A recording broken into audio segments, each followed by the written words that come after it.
Getting On by Alan Bennett, with Keith Barron, Emily Richard and David Rintoul.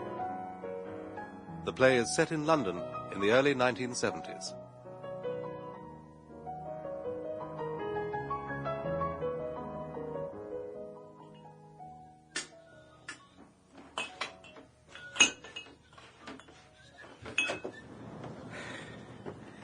If I were to be taken and pinioned for hours at a time in a shuddering, jerking box of steel and glass, lights flashed in my eyes, fumes blown up my nose and gas pumped into my lungs, if this were to be done by the Chinese, then I should be the subject of stern leaders in the Times and the righteous anger of the Daily Express. Yet I submit to this treatment of my own free will. I do it every week, and it's called driving down to London.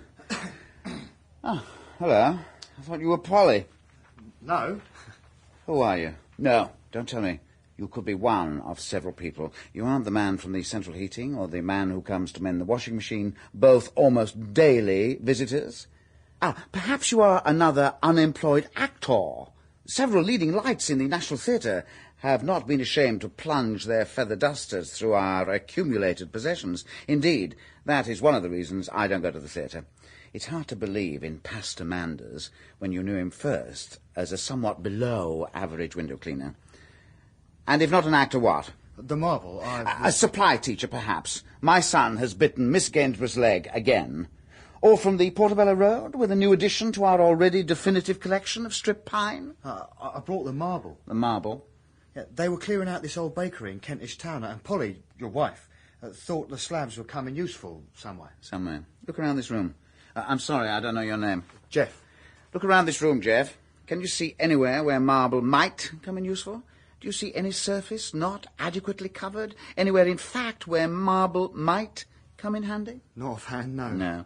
And the only reason I can think of why my wife should be picking up the odd marble slab is that with her customary foresight and economy, she thinks it will come in handy for a good gravestone for me. I don't think so.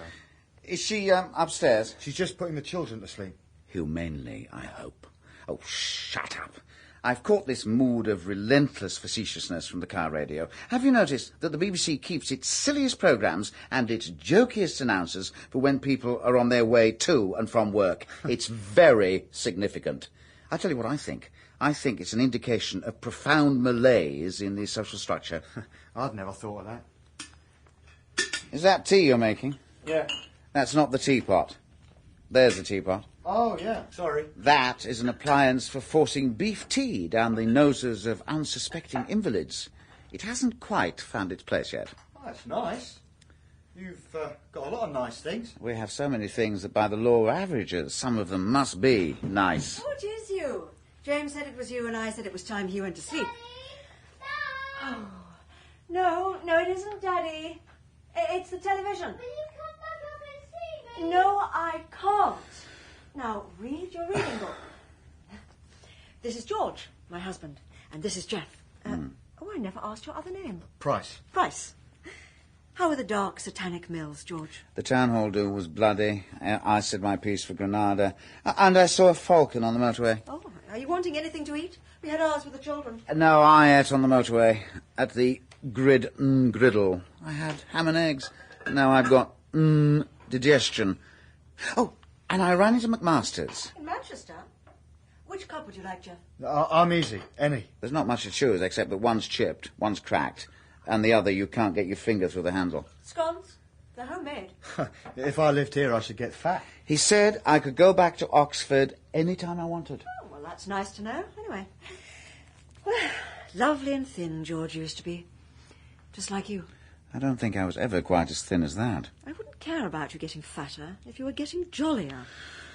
People are thinner now, aren't they?